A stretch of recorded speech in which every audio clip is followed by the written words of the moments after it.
സ്വർഗസ്ഥനായ പിതാവേ, അവിടുത്തെ രാജ്യം വരേണമേ.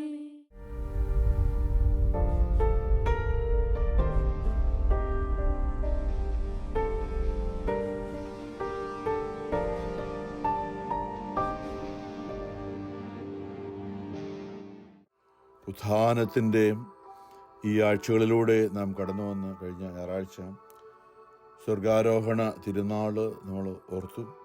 ഈശോ പിതാവിൻ്റെ അരികിലേക്ക് കടന്നുപോയ ആ സുദിനം ഈശോ പലപ്പോഴും ഓർപ്പിച്ചവരോട്, ഞാൻ പോകുന്നതാണ് നിങ്ങൾക്ക് നല്ലത്, ഞാൻ പോകുന്നില്ലെങ്കിൽ ആശ്വാസദായകൻ നിങ്ങളുടെ അരികിലേക്ക് വരികയില്ല. ഈശോ ഈ ദിവസത്തെ ഇന്നത്തെ നമുക്കറിയാം, ഈ വരുന്ന ഞായറാഴ്ച പന്തക്കുസ്ത തിരുനാൾ എന്ന് പറയുമ്പോൾ തിരുസഭയുടെ ജന്മദിനം എന്നുവേണം പറയാം. ഇന്നും തിരുസഭയുടെ ജന്മദിനം നാം ആഘോഷിക്കുന്നു പറയുമ്പോൾ, ദൈവരാജ്യം എന്ന് പറയുമ്പോൾ നമ്മുടെ ഉള്ളിൽ പരിശുദ്ധാത്മാവിൻ്റെ നിറവും, നമ്മുടെ ഓരോരുത്തരുടെ ആത്മാവിൽ ദൈവം വന്ന് വസിക്കുന്ന ഒരു അനുഭവമാണ് ദൈവരാജ്യം. നമ്മുടെ ആത്മാവിൽ തന്നെ ആത്മാവായ ദൈവം വന്ന് വസിച്ചുകൊണ്ട് നമ്മെ നയിക്കുന്ന ഈ ഭൂമിയിലെ ജീവിതം, ഈ ശരീരവും മനസ്സും ആത്മാവും കൂടിയ ഈ ജീവിതം, ഒരുപക്ഷെ ഇത്രയും നാൾ നമ്മളുടെ അല്ലെങ്കിൽ ലോകത്തിൽ അനേകരുടെ ജീവിതത്തെ അവരുടെ ശരീരമാണ് നയിക്കുന്നത്, മറ്റനേകരുടെ ജീവിതത്തെ അവരുടെ മനസ്സാണ് നയിക്കുന്നത്. അപ്പം മനസ്സും ശരീരവും കൂടെ കീഴ്പ്പെട്ടിട്ട് ആത്മാവിന് നമ്മുടെ ജീവിതത്തെ നയിക്കാൻ, നമ്മുടെ ആത്മാവിന്, നമ്മുടെ ഉള്ളിലുള്ള ആത്മാവിന് നമ്മുടെ ജീവിതത്തെ മുന്നോട്ട് നയിക്കാനായിട്ട് നമ്മുടെ ആത്മാവിലേക്ക് ദൈവാത്മാവ് കടന്നു വന്നുകൊണ്ട് നമ്മിൽ പ്രവർത്തിക്കുന്ന പാപത്തിൻ്റെ ശക്തിയെ, നമ്മുടെ ശരീരത്തിലും മനസ്സിലും ചേർന്ന് പ്രവർത്തിക്കുന്ന പാപത്തിൻ്റെ ശക്തിയെ നിർവീര്യമാക്കി, അല്ലെങ്കിൽ തിന്മയുടെ ദുരാത്മാക്കളെ പുറത്താക്കിയിട്ട് സ്നേഹത്തിൻ്റെ അരൂപിയായ പരിശുദ്ധാത്മാവ് നമ്മുടെ ആത്മാവിൽ വന്ന് കുടികൊള്ളുമ്പോൾ നമ്മുടെ ആത്മാവ് സന്തോഷിക്കുന്നു. യഥാർത്ഥത്തിൽ ഈ ഭൂമിയിൽ എന്തെല്ലാം നേടിയാലും, ലോകം മുഴുവനും നേടിയാലും ആത്മാവ് നഷ്ടമായാൽ എന്തു പ്രയോജനം എന്നാണ് ഈശോ ചോദിച്ചത്. യോഹന്നാൻ മത്തായി 16. നമ്മൾ അറിയേണ്ട ഒരു കാര്യം, നമുക്ക് ലോകത്തിൻ്റെ രീതിയിൽ നമുക്കിന്ന് കണ്ണുകൊണ്ട് കാണാൻ പറ്റുന്ന, തൊട്ടു നോക്കാൻ പറ്റുന്ന, മനസ്സിൻ്റെ ഉള്ളിലൂടെ ചിന്തിച്ചറിയാൻ പറ്റുന്ന ചില കാര്യങ്ങളൊക്കെ ഉണ്ടെങ്കിൽ നമ്മുടെ ജീവിതം സമാധാനം സ്വസ്ഥമാകും എന്ന തിന്മ നമ്മളോട് നുണ പറഞ്ഞിരിക്കുകയാണ്. യോഹന്നാൻ ശ്രീ അതേക്കുറിച്ച് പറയുന്നത്, ഈ ലോകത്തെയോ അതിലുള്ള വസ്തുക്കളെയോ നിങ്ങൾ സ്നേഹിക്കരുത്. എന്നാൽ നമ്മൾ ഏറ്റവും കൂടുതൽ സ്നേഹിക്കുന്നത് ഈ ലോകത്തേലുള്ള വസ്തുക്കളെയാണ്. എന്തെല്ലാം കാര്യങ്ങളാണ് ഈ ലോകത്തിൽ നമ്മുടെ സ്വന്തമാണ് നമ്മൾ കരുതുന്നത്. എന്നാൽ നമ്മൾ സ്വന്തമാണെന്ന് കരുതുന്നത് എല്ലാം ഇട്ടിട്ട് ഇത് നമ്മൾ ഇടയ്ക്ക് ചിന്തിച്ചല്ലേ, സ്വർണത്തിന് എങ്ങനെ കറപറ്റി, വെള്ളിക്ക് എങ്ങനെ കറപറ്റി, അല്ലെങ്കിൽ സ്വർണത്തിൻ്റെയും വെള്ളിയുടെയും ഒക്കെ നിറം എങ്ങനെ മങ്ങി എന്നൊക്കെ പറയുമ്പോൾ അതെല്ലാം മലിന വസ്തുവായി നാം നമ്മുടെ ആത്മാവ് കാണുന്ന ഈ ലോകത്തിലുള്ള സ്വർണം കൊണ്ടുള്ള സകലത് നമുക്ക് ഒരു പ്രയോജനമില്ലാതെ അതെല്ലാം ഒരു ദൂരെ വലിച്ചെറിയുമെന്നാണ് യെശയ്യാ പറഞ്ഞിരിക്കുന്നത്. വിലയേറി അവരുടെ വസ്തുവകളൊക്കെ അവർ വലിച്ചു ദൂരെ എറിയും. കാരണം നമ്മളുടെ ഈ ശരീരം മണ്ണാകുന്ന ഒരു സമയമുണ്ടല്ലോ, അതായത് നമ്മുടെ ശരീരത്തിൻ്റെയും മനസ്സിൻ്റെയും മേഖല നമ്മുടെ ആത്മാവ് സ്വതന്ത്രമായി നിത്യതയിലേക്ക് ഉയർന്നു പോകുന്ന, നിത്യതയിലേക്ക് പറന്നുയരുന്ന ആ നിമിഷം ഈ ലോകത്തിലുള്ളതെല്ലാം മലിനമാണ്, നമുക്ക് ഒരു പ്രയോജനമില്ല. അതെല്ലാം വലിച്ചു ദൂരെ എറിഞ്ഞിട്ട്, അല്ലേ, നമ്മുടെ മരിച്ചവരുടെ ഓഫീസിലൊക്കെ പാടാറുണ്ടല്ലോ, ഇതെല്ലാം വിട്ടുപോകുന്നപ്പോൾ നീ ദുഃഖിച്ചോ, ഇതെല്ലാം ഉപേക്ഷിച്ചിട്ട് പോകുന്നപ്പോൾ നിനക്ക് ദുഃഖമുണ്ടായോ? ഇല്ല കർത്താവേ, ഇല്ല, ഞാൻ ഒരിക്കലും അതോർത്ത് ദുഃഖിച്ചില്ല, കാരണം എൻ്റെ ഹൃദയം നിന്നിൽ ഉറപ്പിച്ചിരിക്കുകയായിരുന്നല്ലോ. നമ്മൾ ശരിക്കും ഈ ഭൂമിയിൽ ഇങ്ങനെ ആത്മീയ അന്ധത ബാധിച്ച് എങ്ങോട്ടാണ് പോകുന്നതെന്നറിയാതെ കണ്ണ് മൂടപ്പെട്ടിരിക്കുന്ന എമ്മാവൂസിലേക്ക് പോയ 2 ശിഷ്യന്മാരുണ്ട്. അവരെ പോലെയാണെന്ന് ലോകം, നമ്മൾ സഭ മുഴുവൻ പറഞ്ഞു കഴിഞ്ഞാൽ നമ്മുടെ ആത്മാവിന്റെ കാഴ്ച നഷ്ടപ്പെട്ട് നമ്മൾ ലോകത്തിലൂടെ ഇങ്ങനെ പരക്കം പായുകയാണ്, ലോകത്തിലുള്ള എന്തൊക്കെ നേടാൻ വേണ്ടിയിട്ട്. അപ്പൊ അതാണ് യേശു അവരെ ഭോഷന്മാരെയും മൂഢന്മാരെയും ഹൃദയം മന്ദീഭവിച്ചവര് എന്നൊക്കെയാണ് ഈശോ അവരെ വിളിച്ചത്. അവർ നമുക്കറിയാം, കർത്താവിൻ്റെ കൂടെ 7 മൈൽ നടന്നു കഴിഞ്ഞപ്പോൾ ദൈവവചനത്തിലൂടെ അവരുടെ കണ്ണു തുറന്നു, ഹൃദയം ജ്വലിച്ചു. അപ്പം മുറിച്ചപ്പോൾ, സത്രത്തിൽക്കാർ അപ്പം മുറിച്ചപ്പോൾ അവരുടെ ആത്മാവിൻ്റെ കണ്ണു തുറന്നു യഥാർത്ഥത്തിൽ ക്രിസ്തുവിന് രൂപം കണ്ടു, വിശുദ്ധ കുർബാനയിലുള്ള യേശുവിൻ്റെ രൂപം കണ്ടു. നമ്മൾ ഈയിടെയൊക്കെ അല്ലേ 13 വർഷമായിട്ടെങ്ങാണ്ട് നടന്ന ഒരു വിശുദ്ധ കുർബാനയുടെ അത്ഭുതം ഈ നാളുകൾ അത് സ്ഥിരീകരിച്ചു എന്നൊരു വാർത്ത നമ്മൾ ഈയിടെ കണ്ടു. അപ്പം തീർച്ചയായിട്ടും എവിടെയെല്ലാം ലാൻഡ് ചെയ്യാനായാലും ഇറ്റലിയിലെ ദൈവകാരുണ്യ അത്ഭുതം, അങ്ങനെ എത്രയോ ദൈവകാരുണ്യ അത്ഭുതങ്ങൾ ഈ ലോകത്തിൽ ഉണ്ടായിട്ടുണ്ട് പലർക്കും. അതൊന്നുമല്ല, നമുക്ക് അതൊന്നും കണ്ടില്ലെങ്കിൽ പോലും വിശ്വസിക്കാം, അവൻ്റെ വാക്കിൽ വിശ്വസിക്കാം.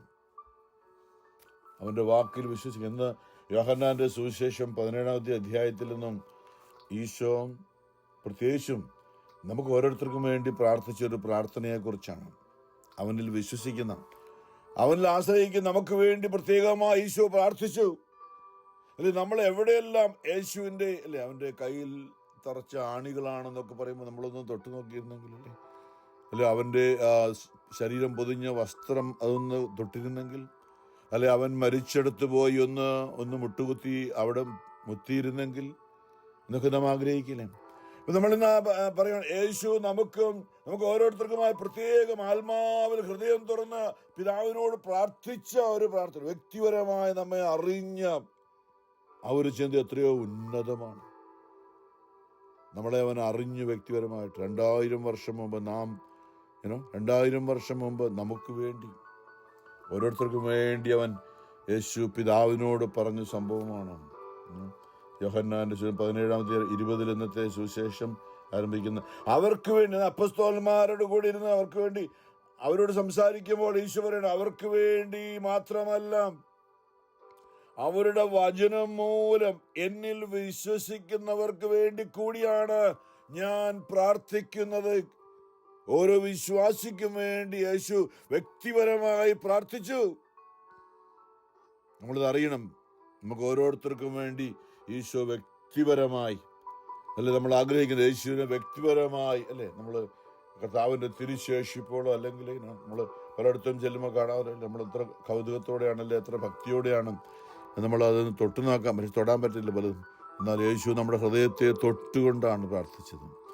എന്നിട്ട് എന്താ പറഞ്ഞതെന്നറിയാം, നമ്മുടെ ഉള്ളിൽ, നമ്മുടെ ആത്മാവിൽ, നമ്മുടെ വീട്ടിലെ ഇങ്ങനെ ഒരു പുസ്തകത്തിനകത്തോ അല്ലെങ്കിൽ ഒരു വെച്ചിരിക്കുന്ന രൂപമോ അല്ലെങ്കിൽ ഒരു കണ്ണാടിക്കൂട്ടിൽ വെച്ചിരിക്കുന്ന രൂപമോ ഒന്നും, നമ്മുടെ ആത്മാവിൽ തന്നെ വന്ന് വസിക്കുന്ന ഒരു സാന്നിധ്യമായി ക്രിസ്തു എത്രയോ ആഗ്രഹിച്ചു എന്നാണ്, നമ്മുടെ ആത്മാവിൽ വന്ന് വസിക്കാൻ.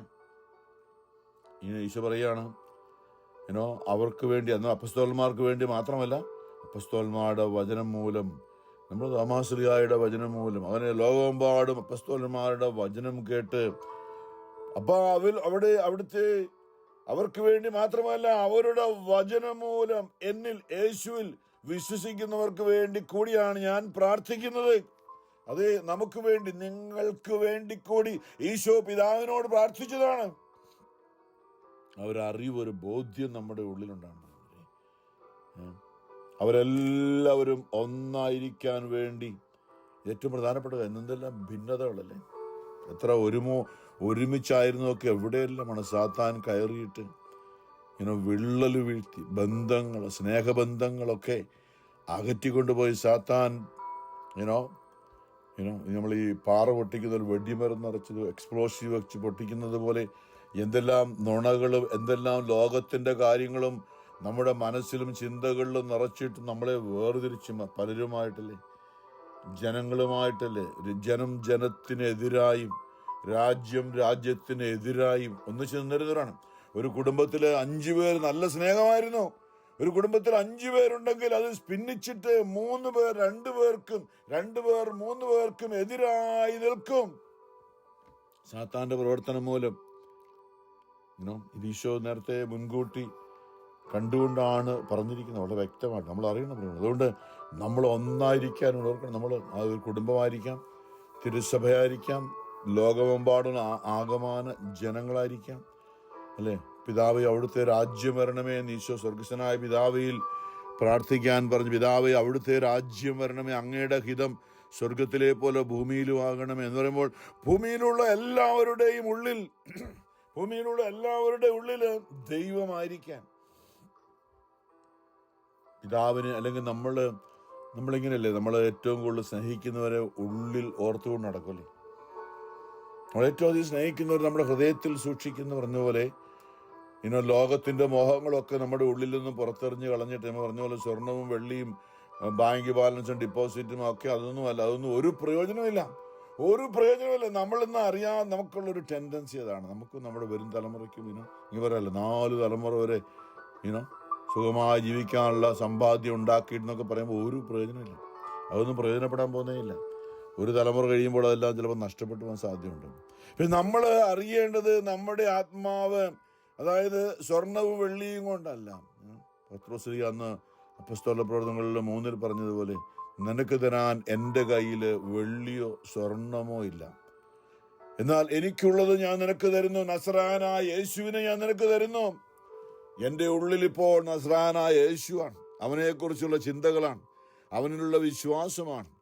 അപ്പൊ എൻ്റെ ഉള്ളിലുള്ള നസ്രായനായ യേശുവിൻ്റെ ആത്മാവിനെ ഞാൻ നിനക്ക് തരികയാണെന്ന് പറഞ്ഞിട്ടാണ് പത്രോസ് കൈക്ക് നീട്ടിയിട്ട് ഞങ്ങളുടെ നേരെ നോക്കുക എന്ന് കൈ നീട്ടിയിട്ട് അവൻ്റെ കൈക്ക് പിടിച്ചപ്പോൾ അവരുടെ ഉള്ളിലുണ്ടായിരുന്ന പരിശുദ്ധാത്മാ അഭിഷേകം ആ മുടന്തനായ മനുഷ്യൻ്റെ ഉള്ളിലേക്ക് കടന്നപ്പോൾ അവന് വേണ്ടി യേശു കാൽവരിയിൽ, ആ മനുഷ്യന് വേണ്ടി കൂടി യേശു കാൽവരിയിൽ അവൻ്റെ ശരീരം മുറിവേറ്റും.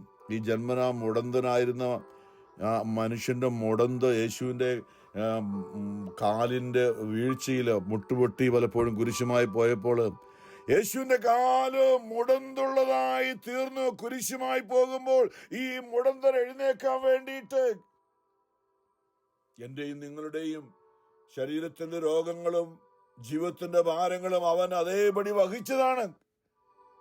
നമ്മുടെ രോഗങ്ങളെ അവൻ ഒപ്പിയെടുത്തതാണ്.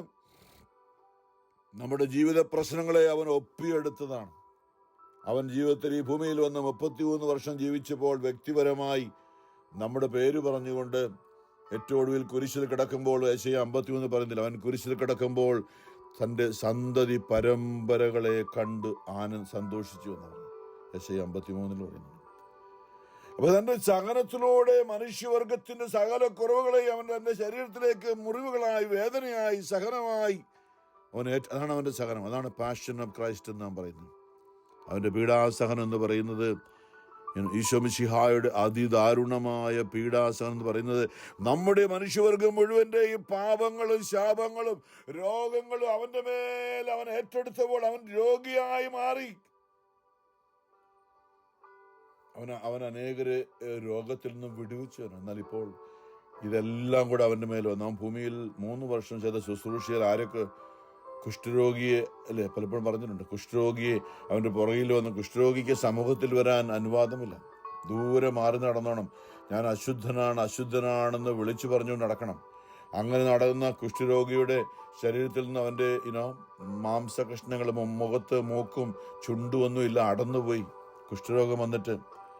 അപ്പോൾ യേശുവിന്റെ ശരീരത്തില് പീലാത്തോസ് അവനെ ചാട്ടവാറിനടുപ്പിക്കാൻ വിട്ടപ്പോൾ പീലാത്തോസ് പറഞ്ഞ പോലെ ഒന്നുമല്ല, അവന്റെ ശരീരത്തിൽ നിന്ന് മാംസകഷ്ണങ്ങൾ അടർന്നു വീണു. അത്രമാത്രം അത് സാത്താൻ അടിച്ച അടിയാണ്. കാരണം എന്താ? കുഷ്ഠരോഗിയുടെ മാംസകഷ്ണങ്ങൾ അടന്നുപോയത് സൗഖ്യമാക്കിയത് യേശുവിന്റെ ശരീരത്തിൽ നിന്നും അടികളാൽ മാംസകഷ്ണങ്ങൾ ചിതറിക്കപ്പെട്ടപ്പോഴാണ്. ആമേൻ, ഹല്ലേലൂയ. അതാണ് യെശയ്യായുടെ വചനം, യെശയ്യായുടെ പ്രവചനമാണ്. അവന്റെ മുറിവിനാലാണ് നമുക്ക് സൗഖ്യം. നമുക്ക് സൗഖ്യം ഉണ്ടാകണമെങ്കിൽ നമ്മുടെ ഈ രോഗം അവന്റെ ശരീരത്തിലേക്ക് ഏറ്റെടുത്ത് പറ്റൂ.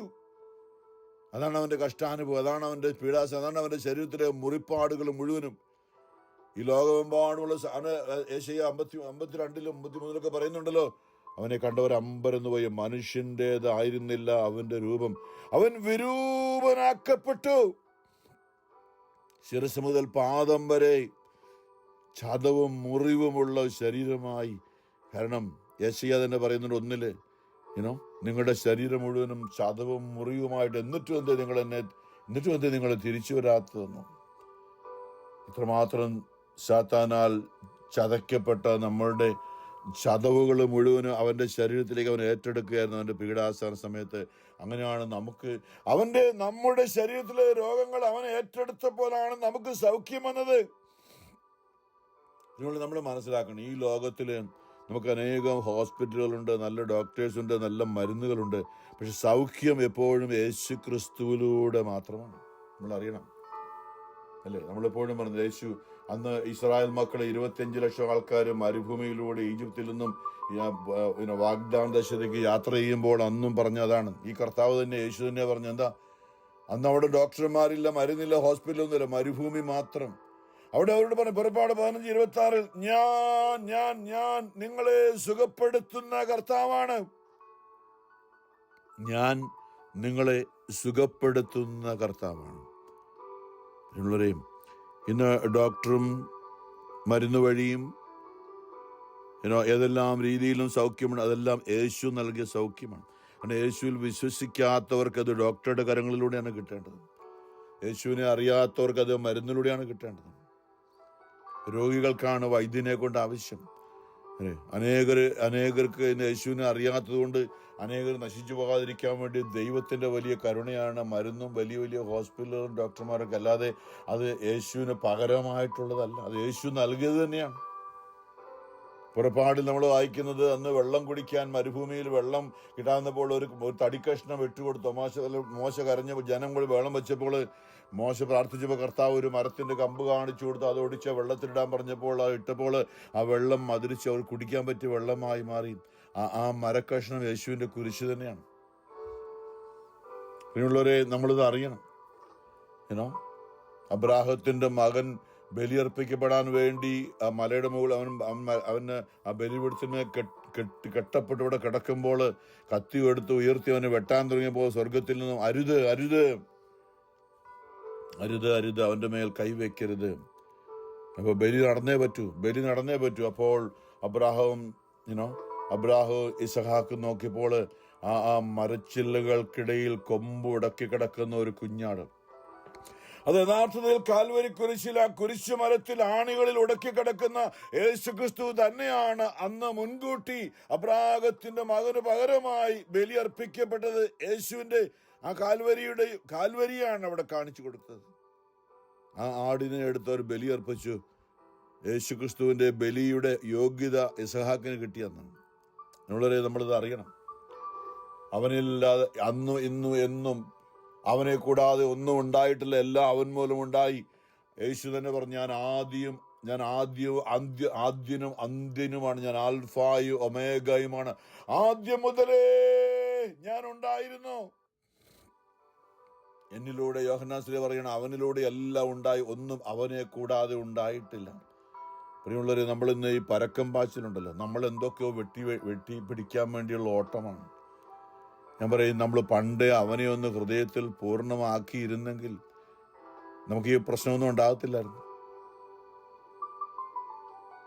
കുറേ നാൾ മുമ്പ് നമ്മൾ അവനെ ഹൃദയത്തിൽ സ്വന്തമാക്കിയത് ഈ പ്രശ്നമൊന്നും ഉണ്ടാകത്തില്ലെന്ന് നമുക്ക് അറിവില്ലായിരുന്നു അല്ലേ? നമ്മളിപ്പോൾ കുമ്പസാരത്തിൽ മനസ്സാവാച കാരണം എൻ്റെ ദൈവമേ എനിക്ക് അറിയില്ലായിരുന്നു, അറിവില്ലായ്മയിലൂടെ ഞാൻ പലതും ചെയ്തു പോയി എന്ന് കുമ്പസാരക്കൂട്ടിൽ ആ ബോധ്യത്തോടെ ഏറ്റു പറയുമ്പോൾ സഭാപ്രസംഗൻ 12:1 പറയുന്നുണ്ട്, നിന്റെ യൗവനകാലത്ത് അല്ലെ നീ കൗമാരത്തില് ലോകമോഹങ്ങളിലേക്ക് നമ്മളെ ആകർഷിക്കപ്പെട്ട നാളുകളിൽ ദൈവം കൂടെ ഉണ്ടായിരുന്നെങ്കിൽ ഇന്നുള്ള പല ബുദ്ധിമുട്ടുകളും നമുക്ക് ഉണ്ടാകുകയില്ലായിരുന്നു എന്നാണ് സഭാപ്രസംഗൻ 12:1 പറയുന്നത്. നിന്റെ യൗവനകാലത്തിന് നിന്റെ സൃഷ്ടാവിനെ നീ അറിഞ്ഞിരുന്നെങ്കിൽ വാർദ്ധക്യകാലത്തുണ്ടാകാൻ പോകുന്ന പല ദുരന്തങ്ങളിൽ നിന്നും നിനക്ക് മോചനം ഉണ്ടാകുമായിരുന്നു. നിങ്ങളൊക്കെ സൃഷ്ടാവിനെ അറിഞ്ഞില്ല യൗവനകാലത്ത്. എന്നാലും സാരമില്ല, നമ്മളിപ്പോൾ അവനെ അറിയുന്നുണ്ട്. ഇപ്പോഴെങ്കിലും നാം അവനെ അറിയുമ്പോൾ അവൻ്റെ സ്നേഹത്തിൻ്റെ പൂർണ്ണതയാണ്. നമുക്ക് എന്തെല്ലാം കുഴപ്പമുണ്ടായോ അതെല്ലാം അവൻ നന്മയാക്കി മാറ്റി. ദൈവത്തെ സ്നേഹിക്കുന്നവർ റോമർ 8:27 അതുകൊണ്ടാണ് പരിശുദ്ധാത്മാ പൗലോസിലൂടെ ഇങ്ങനെ പറഞ്ഞത്, ദൈവത്തെ സ്നേഹിക്കുന്നവർക്ക് അവിടുത്തെ പദ്ധതി അവിടുത്തെ വചനം അനുസരിച്ച് ജീവിതം സമർപ്പിച്ചവർക്ക് അവിടുന്ന് സകല തിന്മകളും സകല പാപങ്ങളും, നമ്മുടെ യൗവനത്തിലെ പാപങ്ങളും സകല ദുരന്തങ്ങളും അത് ദൈവം യേശുക്രിസ്തുവിലൂടെ നന്മയാക്കി മാറ്റി.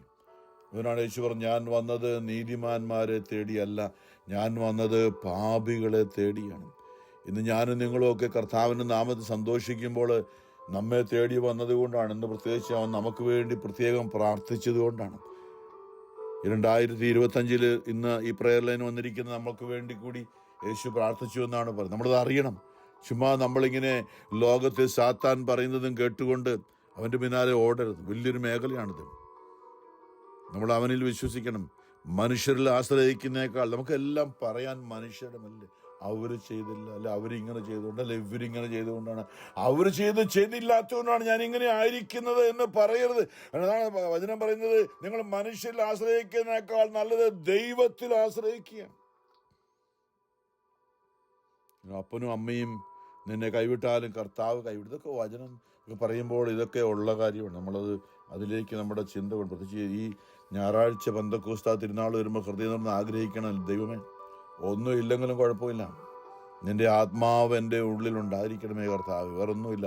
കാരണം ഞാൻ മരിക്കുമ്പോൾ എൻ്റെ അപ്പനോ അമ്മയോ എൻ്റെ ഭാര്യയോ എൻ്റെ ഭർത്താവോ എൻ്റെ മകനോ മകളോ ഒന്നും എനിക്ക് പ്രയോജനപ്പെടുന്നില്ല.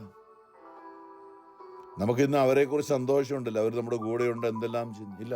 കുറേ കഴിയുമ്പോൾ അതെല്ലാം വെറുതെയായിരുന്നു.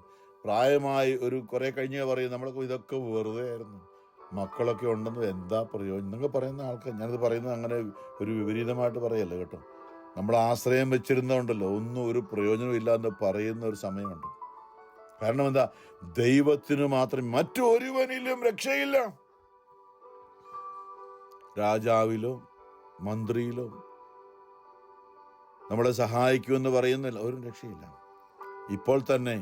ഇപ്പോൾ ആയിരിക്കുമ്പോൾ തന്നെ നമ്മുടെ ഹൃദയം ക്രിസ്തുവിലൊന്ന് ഉറപ്പിക്കാൻ പറ്റിയിരുന്നെങ്കിൽ നമ്മൾ രക്ഷപ്പെട്ടെന്ന് ഞാൻ പറയും. സാത്താൻ നമ്മളെ ഇങ്ങനെ കണ്ണ് മൂടിക്കെട്ടിരിക്കുക, നമ്മളെതിരെ പോകുന്ന കാണുന്നില്ല. നമ്മുടെ പ്രവൃത്തിയോ നമ്മുടെ വാക്കുകളോ ഒന്നും ശരിക്കും നമ്മൾ പറയുന്നതല്ല എൻ്റെ കാര്യമാണ്, ഞാനീ പറയുന്നത് മുഴുവൻ എൻ്റെ ന്യായമാണ്, ഞാൻ പറയുന്നതാണ് ശരിയെന്ന് പറയുമ്പോൾ നമ്മുടെ കണ്ണുകൾ അന്ധമാണ് എന്നാണ്. ഈ ലോകത്തിൻ്റെ ദേവൻ അവരുടെ അവിശ്വാസികളുടെ മനസ്സിൽ അന്ധമാക്കി കളഞ്ഞിരിക്കുന്നതാണ്. എത്ര പറഞ്ഞാലും മനസ്സിലാകില്ല, അങ്ങനെ അവസ്ഥയാണ് വേണ്ടത്. അവിടെ നമുക്ക് അതാണ് ലോകം മുഴുവനും വേണ്ടി പ്രാർത്ഥിക്കാനായിട്ട് ഈശോ ഇന്ന് പ്രാർത്ഥിച്ചതായിരുന്നു. പിതാവിൻ്റെ മുമ്പിൽ പിതാവിനോട് പ്രാർത്ഥിക്കുകയാണ്. എന്താ പറയുന്നത്, സ്നേഹം വേറൊന്നുമല്ല. ഇത് മുഴുവനും പറയുന്ന സ്നേഹത്തെക്കുറിച്ചാണ് ഈശോ എന്ന് പറയുന്നത്. അതാ ഞാൻ പലപ്പോഴും ഓർപ്പിച്ചൊരു വചനമുണ്ടല്ലോ, ഈശോ യോഹന്നാൻ 14:20 അടിസ്ഥാന വചനമായിട്ട് എടുത്ത് അതിനെക്കുറിച്ച് നമ്മൾ ധ്യാനിക്കുവാണെങ്കിൽ കിട്ടുന്ന കുറേ ചിന്തകൾ ഈശോ എന്ന് പറയുന്നത്. യോഹന്നാൻ 14:20 ഈശോ പറഞ്ഞില്ലേ, പിതാവേ പിതാവേ അങ്ങ്, അല്ലെങ്കിൽ പിതാവേ ഞാൻ അങ്ങിലാണ്, പിതാവിൻ്റെ സ്നേഹമാണ്, പിതാവിൻ്റെ ഹൃദയത്തിൻ്റെ ഉള്ളിലാണ് ഞാൻ ആ ദിവസം നിങ്ങൾ അറിയും, ഞാൻ പിതാവിൻ്റെ ഉള്ളിലും നിങ്ങൾ എൻ്റെ ഉള്ളിലും ഞാൻ നിങ്ങളുടെ ഉള്ളിലും. അല്ലേ, അത് പറഞ്ഞ നമ്മൾ ശരിക്കും ഓരോ വചനം എടുത്ത്, അതായത് യേശു പിതാവിൻ്റെ ഹൃദയത്തിലാണ്, പിതാവിൻ്റെ സ്നേഹമാണ്, പിതാവിൻ്റെ ഇഷ്ടമാണ് യേശു എന്ന്. യേശു പറയാണ്, നമ്മൾ ലോകമോഹങ്ങളുടെ പിന്നാലെ പരക്കം പാഞ്ഞ് നമ്മുടെ ഉള്ളിലേക്ക് യേശു വരും. ആ യേശു നമ്മുടെ ഹൃദയത്തിൽ മുട്ടി വിളിക്കുമ്പോൾ നമ്മുടെ ഹൃദയം തുറന്നു കൊടുത്താൽ നമ്മുടെ ആത്മാവിൽ ബാക്കി പണവും വസ്തുവും സ്വർണവും വെള്ളിയും മറ്റുള്ള കാര്യങ്ങളൊക്കെ മാറ്റിവെച്ചിട്ട് കർത്താവ് അതിനേക്കാൾ കൂടുതലായി ഞാൻ നിന്നെ സ്നേഹിക്കുന്നു, അത് പറയണം. ചുമ്മാ ആഗ്രഹിച്ച പറയണം. അത് ഹൃദയത്തിൽ ആഗ്രഹിക്കുകയും വചനം കൊണ്ട് അതരം കൊണ്ട് ഏറ്റുപറയുകയും ചെയ്യണം. അപ്പോഴാണ് ആ വചനത്തിന് ജീവനുണ്ടാകുന്നത്. നമ്മുടെ വിശ്വാസം നമ്മളിന്ന് ചിന്തയിൽ നമ്മുടെ ആത്മാവിൽ ഇത് പൂർണ്ണ ഹൃദയത്തോടും പൂർണ്ണ മനസ്സോടും പൂർണ്ണ ആത്മാവോടും പറഞ്ഞ പോലെ മേഖലയുണ്ടല്ലോ. അത് പൂർണ്ണമായ ഹൃദയത്തിൽ ഉൾക്കൊണ്ടുകൊണ്ട് അതരം കൊണ്ട് ഏറ്റു പറയണം, കർത്താവ് ഈ ലോകത്തിൽ എന്തിനേക്കാൾ കൂടുതലായി ഞാൻ നിന്നെ സ്നേഹിക്കുന്നു, എനിക്കൊന്നും കിട്ടിയില്ലെങ്കിലും കുഴപ്പമില്ല, എൻ്റെ ഈശോയെ നീ മാത്രം മതി, എനിക്ക് എൻ്റെ ആത്മാവിന് നീ മാത്രം മതി എന്ന് പറയാനായിട്ട് നമുക്ക് സാധിക്കുമ്പോഴാണ് പൂർണ്ണ ഹൃദയവും പൂർണ്ണ മനസ്സും പൂർണ്ണ ആത്മാവും പൂർണ്ണ ശക്തിയും. അങ്ങനെയാണ് ദൈവത്തെ സ്നേഹിക്കാൻ ഒന്നാമത്തെ കൽപ്പന, ഒന്നാം പ്രമാണം. രണ്ടാമത് അതുപോലെ തന്നെ മറ്റുള്ളവരെയും നമ്മെ സ്നേഹിക്കുന്ന പോലെ മറ്റുള്ളവരെയും സ്നേഹിക്കുക. എന്തുകൊണ്ടാണ് ദൈവം എല്ലാവരെയും സ്നേഹിക്കുന്നറിയാം. ഈശോ വളരെ വ്യക്തമാണ്. വളരെ യോഹന്നാൻ 17:20-26 വരെയുള്ള വചനങ്ങൾ ഇന്നത്തെ സുവിശേഷമാണ് നമ്മൾ ധ്യാനിക്കുന്നുള്ളതായിരിക്കും. അവരെല്ലാവരും ഒന്നായിരിക്കാൻ വേണ്ടി, എന്ന് പറഞ്ഞാൽ പരസ്പരം സ്നേഹിക്കാൻ വേണ്ടി, അവരെല്ലാവരും ഒന്നായിരിക്കാൻ വേണ്ടി പിതാവേ അങ്ങ് എന്നിലും ഞാൻ അങ്ങിലും ആയിരിക്കുന്നത് പോലെ, അതായത് പിതാവ് യേശുവിൻ്റെ ഉള്ളിൽ, യേശു പിതാവിൻ്റെ ഉള്ളിൽ ഒന്നാണ്, ഞങ്ങളുടെ മുന്നിൽ വേർതിരിവും ഇല്ലെന്നാണ് യേശു പറഞ്ഞത്. പിതാവും പുത്രനും തമ്മിൽ ആയിരിക്കുന്ന പോലെ അവരും നമ്മിലായിരിക്കുന്നതിനും, അങ്ങനെ അവിടുന്ന് എന്നെ അയച്ചു എന്ന് ലോകം അറിയുന്നതിനു വേണ്ടി ഞാൻ പ്രാർത്ഥിക്കുന്നു. അതായത് പിതാവിൻ്റെ ഉള്ളിൽ യേശു ആയിരിക്കുന്നത് പോലെ, യേശുവിൻ്റെ ഉള്ളിൽ പിതാവായിരിക്കുന്നത് പോലെ നമ്മുടെ ഉള്ളിലും നമ്മുടെ ആത്മാവിലും പിതാവും പുത്രനും വന്ന് വസിക്കുക. അതാണ് യോഹന്നാൻ 14:23 ഈശോ വീണ്ടും പറഞ്ഞ ഇതാണ്, എൻ്റെ വചനം നിങ്ങൾ പാലിക്കുമ്പോൾ എൻ്റെ പിതാവ് നിങ്ങളെ സ്നേഹിക്കും. എൻ്റെ വചനം, ദൈവവചനം നമ്മൾ പൂർണ്ണ അപ്പാടെ പാലിക്കാൻ തീരുമാനമെടുത്താൽ പിതാവ് നമ്മളെ സ്നേഹിക്കും. അതാണ് പരിശുദ്ധാത്മ എന്നത്, അതാണ് പെന്തക്കോസ്ത്. ഞങ്ങൾ പിതാവും പുത്രനും നിങ്ങളുടെ അടുത്ത് വന്ന് നിങ്ങളിൽ, നിങ്ങളുടെ ഉള്ളിൽ, നിങ്ങളുടെ ആത്മാവായ ദൈവം വന്ന് വാസമർപ്പിക്കും. അവിടെയാണ് നമ്മുടെ ലോകമോഹങ്ങളിൽ നിന്ന് സാത്താൻ, പിന്നെ നമ്മുടെ ആത്മാവിൽ, നമ്മുടെ ഉള്ളിൽ ദൈവം വസിക്കുകയാണെങ്കിൽ പിന്നെ തിന്മയ്ക്ക് അവിടെ കയറാൻ പറ്റില്ലല്ലോ. അവിടെയാണ് നമ്മുടെ ജീവിതത്തെ മാറ്റിമറിഞ്ഞ് വീണ്ടും ജനിച്ചതെന്നൊക്കെ പറയുന്നു. നമ്മുടെ ആത്മാവിൽ ദൈവമെന്ന് വസിക്കുമ്പോൾ നമ്മളൊരു പുതിയ സൃഷ്ടിയായിട്ടും, അത്രയും നാളും നമ്മുടെ ആത്മാവിൽ ദുഷ്ടാരൂപികളാണ് വസിച്ചിരുന്നത്. വാശിയും വൈരാഗ്യവും വിദ്വേഷവും വെറുപ്പും ലോകമോഹങ്ങളും സമ്പത്തും പ്രൗഢിയും കുടുംബമഹിയും ഇതൊക്കെയായിരുന്നു നമ്മുടെ മനോഭാവമെങ്കിൽ അതെല്ലാം മാറിയിട്ട് അതുകൊണ്ടൊന്നും ഒരു പ്രയോജനമില്ല. ദൈവ നിത്യതയിലേക്ക്, എൻ്റെ ഈ ശരീരം മണ്ണാകുമ്പോൾ ഇതെല്ലാം വിട്ടിട്ട് പോകാൻ, നിത്യതയിലേക്ക് പ്രവേശിക്കാൻ എൻ്റെ ആത്മാവിനോട് ചേർന്ന് ദൈവം തന്നെ ഉണ്ടായിരിക്കണം. അവർ പൂർണ്ണമായി ഒന്നാകേണ്ടതിന്, അവർ പൂർണ്ണമായും, അതായത് സഭ അല്ലെങ്കിൽ നമ്മൾ ലോകത്തിലുള്ള നമ്മൾ മനുഷ്യർ പൂർണ്ണമായും ഒന്നാകേണ്ടതിന് ഞാൻ അവരിലും, എന്നാൽ യേശു നമ്മുടെ ഉള്ളിലും അവിടുന്ന് എന്നിലും. ഇത് വലിയൊരു ഞങ്ങൾ കഴിഞ്ഞ് ചിന്തിച്ചു. അതായത് നമുക്ക് പിതാവിൻ്റെ ഉള്ളിൽ പിതാവിൻ്റെ സ്നേഹം സ്വീകരിക്കാൻ വളരെ, കാരണം നമ്മൾ പാപികളാണ്, അശുദ്ധിയാണ്. പിതാവിൻ്റെ ഉള്ളിലേക്ക് ഒരിക്കലും നമുക്ക് നേരിട്ട് കയറാൻ പറ്റില്ല. ഇത് വലിയൊരു മേഖല. ലോകത്തിൽ അനേകർ ഏക സത്യ ദൈവമേ ഉള്ളൂ, ഒരു ദൈവമേ ഉള്ളൂ, യേശുക്രിസ്തു ഒന്നും വേണ്ട എന്ന് പറയുമ്പോൾ ഈ ദൈവം ആരാണെന്ന് അറിയാത്തതുകൊണ്ടാണ്. പരമപരിശുദ്ധനായ ദൈവത്തിൻ്റെ അടുത്തേക്ക് പോലും ആർക്കും എത്ര ജീവിതം മുഴുവനും തപസ് ചെയ്തിരുന്നാലും, ശരീരം മുഴുവൻ ദഹിപ്പിക്കാൻ കൊടുത്താലും നമുക്ക് എത്താൻ പറ്റില്ല. അതുകൊണ്ടാണ് എപ്പോഴും പറയുന്ന, അതുകൊണ്ടാണ് യേശുവിനെ ഏതു ജാതിയിൽപ്പെട്ടവനായാലും ഏത് മതത്തിൽപ്പെട്ടവനായാലും ആ നമ്മൾ പറയുന്ന ഏക സത്യ ദൈവമുണ്ടല്ലോ, ആ ദൈവം പരമപരിശുദ്ധനാണ്. എബ്രായർ 12:40 നമ്മുടെ ദൈവം ദഹിപ്പിക്കുന്ന അഗ്നിയാണ്. പർദീസയുടെ വാതിൽ കറങ്ങുന്ന തീജ്വാല കൊണ്ടല്ലോ വാളെന്നൊക്കെ പറയുന്നില്ലേ, നമ്മുടെ ദൈവം ദഹിപ്പിക്കുന്ന അഗ്നിയാണ്. അതിലൂടെ നമുക്ക് പർദീസായിലേക്ക്, സ്വർഗത്തിലേക്ക് നമുക്ക് തന്നെ കയറാൻ പറ്റില്ല. കാരണം നമ്മൾ അശുദ്ധിയാണ്, നമ്മൾ പാപമാണ്. അതുകൊണ്ടാണ് നമുക്ക് വേണ്ടി കാൽവരിയിൽ യേശുവാണ് നമ്മളെ വിശുദ്ധീകരിച്ചത്. അതുകൊണ്ട് യേശുവിലൂടെയാണ് യേശു പറഞ്ഞത്, വഴിയും സത്യവും ജീവനും ഞാനാകുന്നു, എന്നിലൂടെ അല്ലാതെ ആർക്കും പിതാവിൻ്റെ അടുക്കലേക്ക് വരാൻ പറ്റില്ല എന്ന് പറയുമ്പോൾ യേശുവിനെ നാം അറിയുന്നെങ്കിൽ, യേശുവിനെ സ്നേഹിക്കുന്നെങ്കിൽ, യേശു നമ്മളെ തൻ്റെ ഉള്ളിലേക്ക് പ്രവേശിപ്പിച്ചു.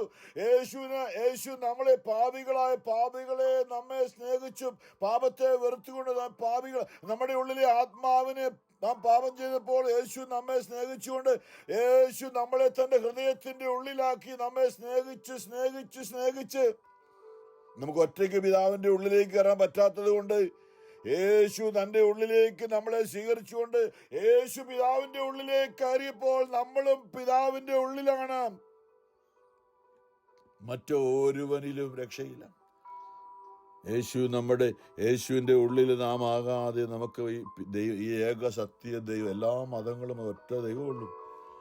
ആ ദൈവത്തിൻ്റെ അടുത്തേക്ക് എത്തി നോക്കാൻ പോലും പറ്റാത്ത മനുഷ്യൻ എന്തെല്ലാം ചെയ്താലും, ഈ ഭൂമിയിൽ എന്തെല്ലാം ചെയ്താലും, ശരീരം ദഹിപ്പിക്കാൻ കൊടുത്താലും എന്നിൽ സ്നേഹമില്ലെങ്കിൽ അത് സ്നേഹാരൂപി എൻ്റെ ഉള്ളിൽ ദൈവം വസിക്കുന്ന അനുഭവമാണ്. അതാണ് പെന്തക്കോസ്ത് എന്ന് പറയുന്നത്. പരിശുദ്ധാത്മാവ് നമ്മുടെ ആത്മാവിലെ യേശു നമ്മളെ തൻ്റെ ഉള്ളിലാക്കിയിരിക്കുമ്പോൾ നമ്മൾ യേശുവിനാൽ നിറയുന്ന, യേശു സ്നേഹത്താൽ നിറയുന്ന ഒരു അനുഭവമാണ് പെന്തക്കോസ്തായ്ക്ക് വേണ്ടി ഒരുങ്ങുമ്പോൾ. ഞാൻ അവർ പൂർണ്ണമായും നമ്മൾ മനുഷ്യരൊന്നാകേണ്ടതിന്, സഭ ഒന്നാകേണ്ടതിന്, കുടുംബാംഗങ്ങൾ ഒന്നാകേണ്ടതിന്, അവർ പൂർണ്ണമായി ഒന്നാകേണ്ടതിന് ഞാൻ അവരിലും യേശു നമ്മളിലുണ്ട്. അതാണ് പൗലോസ് പറഞ്ഞത്. 2 കൊരിന്തോസ് 13:5 പറഞ്ഞിട്ടുണ്ടല്ലോ, നിങ്ങളെ പരിശോധിക്കുക, യേശു ക്രിസ്തു നിങ്ങളിൽ ഉണ്ട് എന്ന് നിങ്ങൾക്ക് ഇതുവരെയും ബോധ്യമായിട്ടില്ലേ? ചുമ്മാ ഇങ്ങനെ പോവുകയാണ്. യേശു ക്രിസ്തു ഇപ്പോൾ നമ്മുടെ ഉള്ളിലുണ്ട് എന്ന് നമുക്ക് ബോധ്യമായിട്ടില്ലേ? ഇല്ലെങ്കിൽ നമ്മൾ തീർച്ചയായും പരീക്ഷയിൽ പരാജയപ്പെടും. അങ്ങോട്ട് കയറാൻ പറ്റില്ല എന്നാണ് പ്രിയമുള്ളവരെയും. നമ്മൾ അന്വേഷിച്ച് കണ്ടുപിടിക്കുക. നമ്മൾ ഈ ലോകത്തിലെ ജീവിതം തീരുന്നതിന് മുമ്പായിട്ട് ഉറപ്പാക്കണം യേശു നമ്മുടെ ആത്മാവിലുണ്ട് എന്നാണ്. ഞാൻ അവരിലും അവിടുന്ന് എന്നിലും ആയിരിക്കുന്നു. അങ്ങ് എന്നെ അയച്ചുവെന്നും അങ്ങനെ സ്നേഹിച്ചതുപോലെ തന്നെ അവരെയും സ്നേഹിച്ചുവെന്നും. നമ്മളെ സ്നേഹിച്ചു, നാം പാപികളായിരുന്നു നമ്മളെ സ്നേഹിച്ചു. പക്ഷെ യേശുവാണ് നമ്മളെ പിതാവിൻ്റെ സ്നേഹത്തിൻ്റെ പൂർണ്ണതയിലേക്ക് എത്തിച്ചത്. ലോകം അറിയട്ടെ പിതാവേ, ലോകസ്ഥാപനത്തിന് മുമ്പ് എന്നോടുള്ള അവിടുത്തെ സ്നേഹത്താൽ അങ്ങ് എനിക്ക് മഹത്വം നൽകി. അങ്ങ് എനിക്ക് നൽകിയവരും അത് കാണാൻ ഞാനായിരിക്കുന്നിടത്ത് എന്നോടുകൂടി അവരും ആയിരിക്കണമെന്ന് ഞാൻ ആഗ്രഹിക്കുന്നു. നീതിമാനായ പിതാവേ, ലോകം അങ്ങേ അറിഞ്ഞിട്ടില്ല, എന്നാൽ ഞാൻ അങ്ങേ അറിഞ്ഞിരിക്കുന്നതാണ്. ലോകം എത്രമാത്രം അശുദ്ധിയാണ്. നമുക്ക് ഒരിക്കലും ദൈവത്തെ അറിയാൻ പറ്റില്ല. ഏതാണ്ട് സങ്കല്പമൊക്കെ ഉണ്ട്. ഏക സത്യം ദൈവം എന്ന് നമുക്ക് പറയാൻ പറ്റും. എല്ലാ മതങ്ങളിലുള്ളവർ പറയുന്നുണ്ട്. പക്ഷെ ആ ദൈവസന്നിധിയിലേക്ക് എത്താൻ പോലും നമുക്ക് പറ്റില്ല. കാരണം അവൻ പരമ പരിശുദ്ധനാണ്, അവൻ തീയാണ്, ജ്വലിക്കുന്ന അഗ്നിയാണ്. അവിടേക്ക് നാം ചെന്നാൽ നാം ചാമ്പലായി പോകും. അതുകൊണ്ടാണ് യേശു നമ്മളെ തൻ്റെ ഉള്ളിലാക്കിയിട്ടാണ് ആ തീജ്വാലയിലൂടെ, പരിശുദ്ധാത്മ സ്നേഹം നമ്മളെ നിറച്ചിട്ടാണ് ആ തീജ്വാലയിലൂടെ നമുക്ക് കടന്നു പോകാൻ പറ്റുള്ളൂ. എന്നാൽ ഞാൻ അങ്ങേ അറിഞ്ഞിരിക്കുന്നു, എന്നെ അയച്ചത് അവിടുന്നാണെന്ന് ഇവരും അറിഞ്ഞിരിക്കുന്നു, അപ്പസ്തോലന്മാർ അറിഞ്ഞിരിക്കുന്നു. അങ്ങയുടെ നാമം ഞാൻ അവരെ അറിയിച്ചു. അവിടുന്ന് എനിക്ക് നൽകിയ സ്നേഹം അവരിൽ ഉണ്ടാകേണ്ടതിനും. അതാണ് സ്നേഹത്തെക്കുറിച്ചാണ് മുഴുവൻ യേശു പറഞ്ഞത്. അവിടുന്ന് എനിക്ക് നൽകിയ സ്നേഹം അവരിൽ ഉണ്ടാകേണ്ടതിനും യോഹന്നാൻ 17:26 ഞാൻ അവരിൽ ആയിരിക്കേണ്ടതിനുമായി ഞാൻ ഇനിയും അത് അറിയിക്കും. വീണ്ടും വീണ്ടും ഒന്നാമത്തെ വായന അപ്പസ്തോല പ്രവർത്തനങ്ങൾ 22 പൗലോസ്ലിയ ജെറൂസലേമിൽ വന്നപ്പോൾ വിജാതിയരൊക്കെ ക്രിസ്ത്യാനികളാരെ കൂട്ടിക്കൊണ്ട് വന്നപ്പോൾ അവരെ ദേവാലയത്തിൽ കയറ്റിയെന്ന് പറഞ്ഞുകൊണ്ട് പൗലോസിനെ അവർ വലിച്ചു കയറാൻ കുറേ യഹൂദര്, ഈ തീവ്രവാദം പോലെയുള്ള യഹൂദരും ഉണ്ടായിരുന്നു. ക്രിസ്തുവിൻ്റെ സ്നേഹത്തിലേക്ക് വന്നിട്ടും വീണ്ടും അതൊന്നുമല്ല. ആ പഴയ അവരുടെ ആ കണ്ണിന് പകരം കണ്ണെന്നൊക്കെ ഉള്ള പറഞ്ഞതുകൊണ്ടാണ് പലരും യഹൂദർ അന്നും ഉണ്ടായിരുന്നു. അവരെ പൗലോസിനെ യഹൂദന്മാർ അവൻ്റെ മേൽ കുറ്റാരോപണം നടത്തുന്നതിൻ്റെ യഥാർത്ഥ കാരണം കണ്ടുപിടിക്കാൻ ആഗ്രഹിച്ചുകൊണ്ട് പിറ്റേ ദിവസം സെഞ്ചൂറിയൻ, അതായത് സഹസ്രാധിപൻ, അവനെ മോചിപ്പിച്ചു. എല്ലാ പുരോഹിത ഞാൻ മുഴുവൻ വായിക്കുന്നില്ല. എന്നാൽ അവിടെ എന്താണ് ഈശോ ആ രാത്രിയിൽ പൗലോസിനോട് പറയാൻ, എന്താ റോമിൽ ഇന്ന് സഭ ആയിരിക്കുന്നതിൻ്റെ ഒരു രഹസ്യമാണ് അവിടെ പറയുന്നത്. അതായത് പൗലോസിന് വേണേ ജെറുസലേമിൽ വെച്ച് എല്ലാം മോചനം കിട്ടുമായിരുന്നു. പൗലോസിന് വേണമെങ്കിൽ, കാരണം പൗലോസ് ഒരു റോമൻ പൗരനാണെന്ന് ആ സഹസ്രാധിപനോട് പൗലോസ് പറഞ്ഞപ്പോൾ അവൻ ഭയപ്പെട്ടു. പൗലോസിനെ മോചിപ്പിക്കാൻ അവൻ ആഗ്രഹിച്ചു എല്ലാ വഴികളും. അപ്പോൾ പൗലോസ് റോമൻ പൗരനാണെന്ന് പറഞ്ഞുകൊണ്ട് പൗലോസിന് വേണേ അവിടുന്ന് വിടുതൽ കിട്ടുമായിരുന്നു ജെറുസലേമിൽ വെച്ച് തന്നെ. പക്ഷേ പൗലോസ് റോമിലേക്ക് പോകുമെന്ന് നമുക്കറിയാം. എന്തുകൊണ്ടാണ്? ഇവിടെ അപ്പസ്തോല പ്രവർത്തനങ്ങൾ 23:11 അവിടെ വരെയാണ് എന്താ വായന. ഇങ്ങനെ ഒരു ഭവനം, അടുത്ത രാത്രി കർത്താവ് അവന് പ്രത്യക്ഷപ്പെട്ട് പറഞ്ഞു, ധൈര്യമായിരിക്കുക, ജെറുസലേമിൽ എന്നെക്കുറിച്ച് നീ സാക്ഷ്യം നൽകിയതുപോലെ തന്നെ റോമായിലും സാക്ഷ്യം നൽകേണ്ടിയിരിക്കുന്നു. അതുകൊണ്ടാണ് പൗലോസ് പിന്നീടുള്ള മുഴുവനും റോമിൽ, അതായത് ഞാൻ അപ്പീലിന് പോവുകയാണ്, എനിക്ക് സീസറിന്റെ അടുത്ത് അപ്പീലുമാണ്, ഇവിടെയൊന്നും ഇത് പറയാൻ കാരണം യേശുവിന്റെ ആ സ്നേഹമാണ്. നീ റോമിലേക്ക് പോകണമെന്ന് പറയുമ്പോൾ അതിനൊറ്റ മാർഗമേ ഉള്ളൂ, സീസറിന്റെ അടുത്ത് പോയി ഉപരിവിചാരം അല്ലെങ്കിൽ സുപ്രീം കോടതിയിൽ പോകുന്നത് പോലെ. പൗലോസ് പറയാണ്, നിങ്ങൾ എന്ത് പറഞ്ഞാലും കുഴപ്പമില്ല, എനിക്ക് ഇവിടെ നിന്ന് കിട്ടാൻ പോകുന്നില്ല, എനിക്ക് റോമിൽ പോയി സീസറിൻ്റെ അടുത്ത് പോയി ഇത് വാദിക്കണമെന്ന് പറയണം, സുപ്രീം കോടതി പോകണമെന്ന് പറഞ്ഞ്. എന്താ പ്രിയമുള്ള, ഇത് യേശു പറഞ്ഞ് റോമിലും എനിക്ക് സാക്ഷി നൽകേണ്ടതാണ്. പ്രിയമുള്ള, അങ്ങനെയാണ് പൗലോസ് റോമിലെത്തുന്നതും അവിടെ നമുക്കറിയാം അതിനിടയ്ക്ക് മാൾട്ടായിലെ കപ്പൽ തകരുന്നതും അവിടെ തുരുത്തിൽ പെടുന്ന അവിടെ നടന്നൊക്കെ സംഭവം നമ്മൾ ഇതിനോട് വായിക്കുന്നുണ്ട്. അവിടെ റോമയിലെത്തുന്നതും അവിടെ പിന്നീട് നമ്മുടെ റോമിൽ വെച്ചാണ് പൗലോസ് കർത്താവിൻ്റെ സുവിശേഷം പ്രസംഗിക്കുക. അവിടെ തല വെട്ടപ്പെട്ടതും അതിന് പിന്നാലെയാണ് പത്രോസ് റോമിലേക്ക് വരുന്നതും ഒക്കെ. അതുകൊണ്ട് അവിടെയാണ് ആദ്യത്തെ മാർപ്പാപ്പ റോമിലാണ്. ഇന്നും അത് തന്നെയാണ്. ഇന്ന് ഫ്രാൻസിസ് മാർപ്പാപ്പയ്ക്ക് ശേഷം ഇന്ന് ലിയോ 14 മാർപ്പാപ്പ റോമിലായിരിക്കുന്ന ഈ പൗലോസിനോട് കർത്താവ് പറഞ്ഞ ആ വചനമനുസരിച്ചാണ് റോമായിൽ എനിക്ക് നീ സാക്ഷിയായിരിക്കണം. അവിടെ പൗലോസ് റോമായിലേക്ക് പോയതിന് പിന്നാലെ പത്രോസും പോയി. ഇന്ന് സഭയുടെ ആസ്ഥാനം റോമിലായിരിക്കുന്നത് അതുകൊണ്ട് മാത്രമാണ്. ദൈവവചനത്തിന്റെ അടിസ്ഥാനത്തിലാണ്. പരിശുദ്ധ പരമ ദൈവകാരുണ്യനാഥനായ ഈശോയ്ക്ക് എന്നേരവും ആരാധനയും സ്തുതിയും പുകഴ്ചയും ഉണ്ടായിരിക്കട്ടെ. Thank you.